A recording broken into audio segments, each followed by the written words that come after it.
지난주에 마태복음 세미나 있었는데요. 너무 좋았거든요. 정말 너무 좋았어요. 예, 정말 너무 좋더라고요. 예, 정말 좋더라고요. 정말 좋더라고요. 그래서 여러분하고 좀 나눠야겠다. 우리 임철 목사님은 대전 그러면 소망교회하고 새로운 교회밖에 생각이 안 나신대요. 그래서 다음에 시간 되시면 또 저희 교회 오셔서 좋은 말씀 전해주시기로 약속하셨는데 시간이 허락하는 대로 이제 다음 또 기회가 있을지 모르지만 마태복음 전체를 좀 보는 그래서 마태복음을 우리 계속 묵상할 때 좀 도움이 될 수 있는 내용들을 잠깐 좀 나누도록 하겠습니다. 자, 마태복음의 이름은 마태복음입니다. 네, 무슨 뜻인가요? 마태라는 사람이 만난 예수님을 소개하는 성경이고요. 마태가 만난 예수님의 복음을 소개하고 전하는 그런 내용이라고 할 수 있겠죠. 마태의 직업이 뭐였습니까? 예수님 만나기 전에 세리. 세리는 어떤 사람들이었죠? 지금식으로 얘기하면 그렇죠. 우리나라 역사로 얘기하면 그렇게 얘기할 수 있을 텐데 유대 민족들이 공개적으로 죄인이라고 손꼽는 사람들이 몇 명 있는데 그 중에 가장 대표적인 사람이 바로 이 세리였습니다. 모든 사람들이 싫어하는 사람. 그래서 세리는 법정 증인도 자격이 안 됐습니다. 그러니까 인간 취급을 하지 않은 거죠. 세리는 어떤 삶을 살아간 거죠? 돈 하나를 위해 인간 관계고 뭐고 명성이고 그걸 다 포기한 사람. 오로지 돈에 자기의 인생을 다 건 사람. 돈에 미친 사람이었죠. 결국 그런 선택 때문에 사람들과의 관계를 통해 공급받지 못하는 공허함 이런 것 때문에 정신적인 고통을 겪는 세리들도 많았고요. 삶의 어려움을 겪는 사람들도 많이 있다고 실제로 하더라고요. 자, 그랬던 세리 마태가 예수님을 만나서 바뀌었던 자신의 삶을 통해 바라본 예수님, 자신의 삶을 바꾸어줬던 예수님의 말씀과 그분의 행적들에 대한 기록, 이게 마태복음이라고 얘기할 수 있겠죠. 마태복음이 중요한 건 여러 가지가 있지만 제가 볼 때는 마태복음의 기자인 마태가 자기를 소개할 때 자기의 직업, 부끄러웠던 직업을 감추지 않았다는 거예요. 거기 밑에 제가 기록해놨죠. 마태복음 우리가 읽었던 오늘 본문의 3절 말씀에 보면 빌립과 바돌로메, 도마와 세리 마태라고 되어 있는데 다른 복음서에 보면 세리라는 직업이 들어가 있지 않습니다. 그냥 마태로만 나오거든요. 아니 오히려 마태복음이 아니라 다른 복음서에서는 세리 마태 이렇게 소개하고 마태 본인이 쓴 복음서에는 자기의 부끄러웠던 과거를 감추는 게 인지상정 아닌가요, 여러분? 그렇죠. 너무 부끄러운 직업이었으니까. 자기가 세리로 살았다는 그 과거는 정말 감추고 싶었던 과거였을 테니까. 근데 세리 마태는 자신의 부끄러운 과거를 감추지 않았습니다. 왜요? 정말 새로운 사람이 되었기 때문에. 예수님을 만나 진정 새로운 인생, 정말 다시 태어났기 때문에.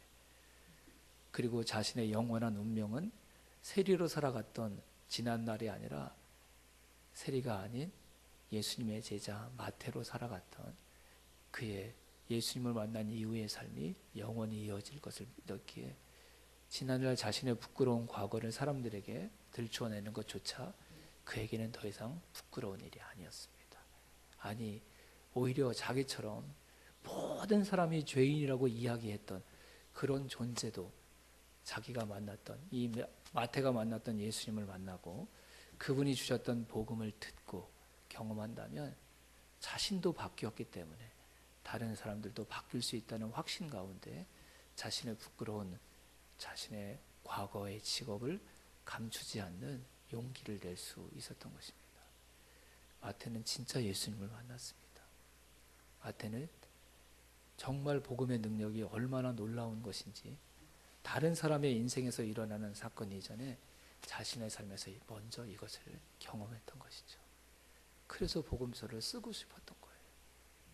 자신을 위해서가 아니라 자신은 이처럼 부끄럽고 죄인 중에 죄인이었지만 그런 자신을 바꾸어 주신 예수 그리스도의 위대함, 그분의 복음에 살아있는 능력을 다른 사람들에게도 나누고 싶어서 하나님이 기록하게 하셨던 성경이 마태복음인 줄로 믿습니다.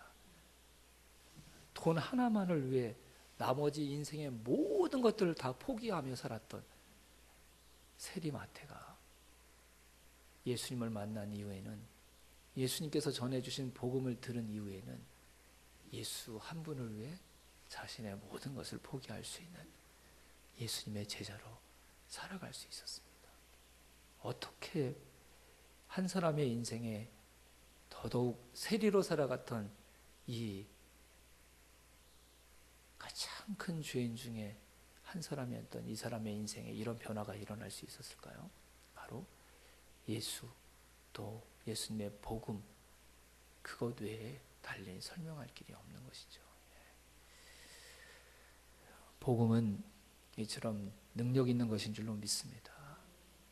예수님을 믿는다는 말은 이 복음의 능력을 믿는 것입니다. 정말 저와 여러분들이 복음의 능력을 믿고 있는지 우리 스스로에게 물어야 될 줄로 믿습니다. 복음의 능력을 정말 믿는다면 그 사람의 삶에 자신의 부끄러운 과거도 감추지 않고 드러낼 수 있는 용기가 있어야 될 것이고, 그 복음을 내 안에 나만 간직하는 나의 전유물로 삼지 못할 것입니다. 그게 진짜 복음을 믿고 있다는 증거입니다. 앞에서 설교하면서 나는 복음을 믿습니다, 복음이 위대합니다 이렇게 외치는 자가 복음의 능력을 진짜 믿는 사람이 아니라, 기도할 때 우리 교회가, 우리 가정이, 우리 목장이 복음의 능력으로 갑옷을 입게 해주시옵소서 이렇게 기도하는 사람들이 복음의 능력을 믿는 게 아니라, 마태처럼 자신의 부끄러운 존재도 드러내면서 예수 그리스도의 위대함을 드러내며 누군가에게 그분을 알리고 싶어하는 삶을 살아가는 자가 진짜 그 복음의 능력을 아는 자인 줄로 믿습니다. 착각하면 안 됩니다, 여러분. 그리스도인은 복음의 능력을 아는 자들입니다. 예수 그리스도의 생명을 정말 가진 자는 그분을 누군가에게 알리고 싶어하는 가슴의 뜨거움 때문에 입을 다물 수 없는 자요, 자신의 삶을 오직 자신의 영광만을 위해서 절대로 살아갈 수 없는 자인 줄로 믿습니다. 왜요? 복음이 그 안에 있기 때문에요. 죄인이었던 나를 하나님의 자녀로 바꾼 살아있는 복음의 능력을 경험했던 자였기 때문이죠. 세상 사람들이 하는 그럴듯한 말에 그런 유혹에 넘어가면 안 됩니다, 여러분. 바르게 잘 살아야죠. 다 맞는 말입니다. 인격적으로 살아야죠. 다 맞는 말입니다. 하지만 여러분, 진짜 그리스도인으로 증거될 수 있는 가장 중요한 증거는 정말 내가 복음을 나누고 있느냐, 누군가에게 그 복음을 소개하고 있느냐. 이 패역한 세상 가운데 복음을 나누고 복음을 전하다 보면요, 비인격적인 사람이라는 손가락질 당할 수 있습니다. 정상적이 아니라는 조롱 당할 수 있습니다.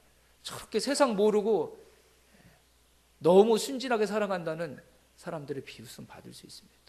그게 우리의 삶이어야 됩니다. 그게 정상적인 그리스도인의 삶입니다.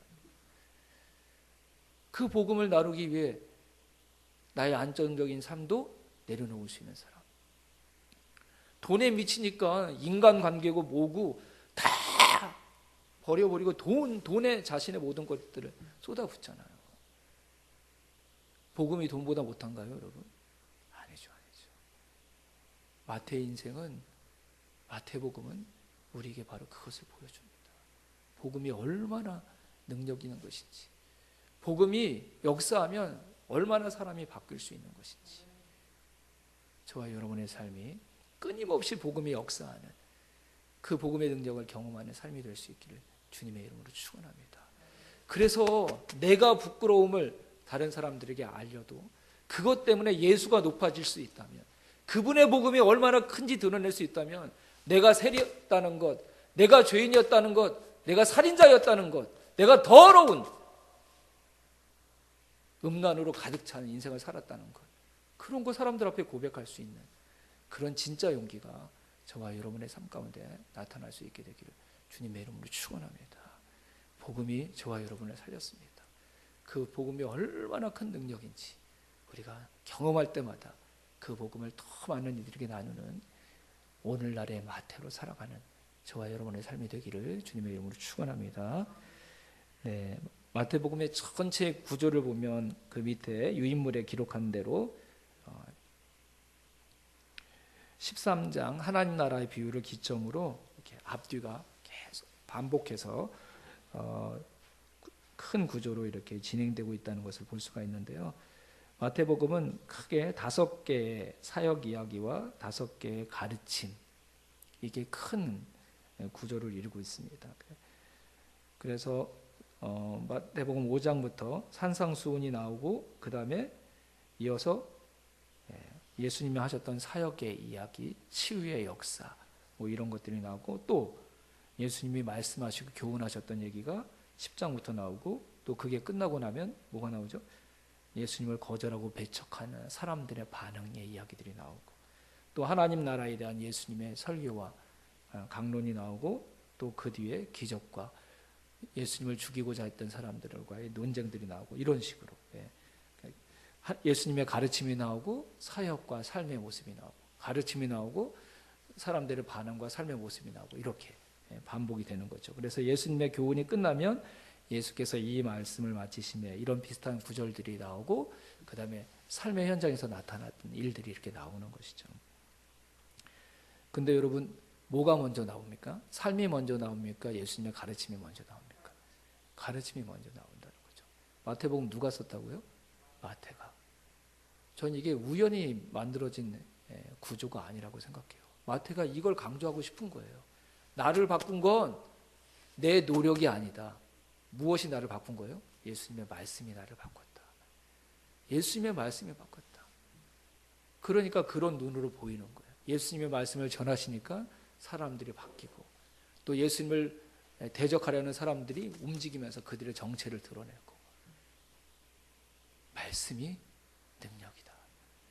예수님은 그 말씀으로 하나님의 나라를 가지고 이 세상에 오셨고, 그 말씀으로 하나님의 나라를 이루어 가실 거라는 것을 고백하고 싶었던 거죠. 세리 마태가 예수 그리스도의 제자 마태로 바뀔 수 있었던 것도 뭐예요? 그분의 말씀이다. 예수 그리스도의 복음이었다는 것을 이 마태복음의 전체 구조를 통해 마태가 우리에게 증거하고 싶었던 것이죠. 여러분, 내 노력으로 우리의 인생이 바뀌어지는 게 아닙니다. 우리의 노력과 열심보다 더 먼저 우리에게 필요한 건 주님의 말씀인 줄로 믿습니다. 말씀을 많이 알고 있다는 그 교만이 하나님 나라에 합당한 백성으로 살아가는 우리의 삶을 가장 크게 방해하는 걸림돌이 되는 것입니다. 더 배워야 됩니다. 계속 하나님의 말씀 들어야 됩니다. 주의 복음 내가 완전히 이해하고 있다고 생각하는 그거 마귀가 주는 생각입니다. 또 들어야 됩니다. 계속 들어야 됩니다. 내 입에서 그 복음을 내가 쉬지 않고 전하고 싶을 때까지 그 복음이 우리에게 채워져야 합니다. 채워졌을 때도 더 갈급하고 부족하다고 주께 기도하고 간구해서 주의 말씀으로 나를 채워달라고 하나님께 기도할 수 있는 사람들이 되어야 될 줄로 믿습니다. 오늘 새벽에도 변화산에서 주님의 변화되신 모습을 보여주고 나서 하나님이 뭐라고 말씀하셨죠? 그 아들의 말을 너희들이 들으라고 얘기했어요. 그 아들의 말을 들으라. 부활의 영광스러운 그 기적을 체험한 게 중요한 게 아니라 하나님의 그 음성을 듣는 게 더 중요하다니까요. 영적으로 신비한 어떤 체험을 한 게 중요한 게 아니라 그 체험 뒤에 하나님이 뭐라고 말씀하시는 줄 아세요? 그러니까 그 아들, 내 아들의 말을 들으라. 들어야지만 살아갈 수 있는 거고, 살아날 수 있는 것이고, 들어야지만 예수의 제자로 살아갈 수 있는 줄로 믿습니다. 예수님의 말씀, 그 말씀은 우리를 충분히 바꾸고 완전히 바꿀 수 있는 하늘부터 임하는 능력의 말씀이라는 것, 우리가 끝까지 신뢰하고 주의 말씀 더 듣기 위해 하나님 앞에 결단하고 주의 말씀을 듣는 그 삶에 온전히 순종하기로 하나님 앞에 다짐하는 귀한 이 밤이 될 수 있기를 주님의 이름으로 축원합니다. 여러분, 왜 이 예배가 귀합니까? 우리가 기도에서도 중요하고 찬양에서도 중요하지만 기도와 찬양 가운데, 말씀 가운데 주의 말씀을 들을 수 있게 예배가 중요한 줄로 믿습니다. 왜 믿는 사람들이 만나 이야기하는 게 중요합니까? 그 대화 가운데 주의 말씀이 역사하기 때문입니다. 왜 집에서 자녀들과 예배드리는 게 중요합니까? 그 예배 가운데 우리 가정에 주는, 우리 자녀들에게 주시는 하나님의 말씀이 있기 때문입니다. 말씀이 있는 곳에 성령의 역사가 일어나고 우리가 원하는 변화가 아니라 하나님께서 원하시는 변화가 우리의 인생과 우리 가정 가운데 일어나는 역사가 일어날 줄로 믿습니다. 말씀이 먼저입니다. 그 말씀이 우리의 삶을 바꾸는 것입니다. 우리의 삶이 아니라, 우리의 삶의 열심이 아니라 그 말씀의 능력이 우리의 삶을 바꿔간다는 그 믿음, 우리가 끝까지 붙들고 더 많이 말씀 듣기 위해, 더 자주 말씀 듣기 위해, 더 바르게 말씀 듣기 위해 끊임없이 노력하는 변화된 마태의 삶을 살아가는 저와 여러분의 삶이 되기를 주님의 이름으로 축원합니다. 우리 함께 찬양하겠습니다.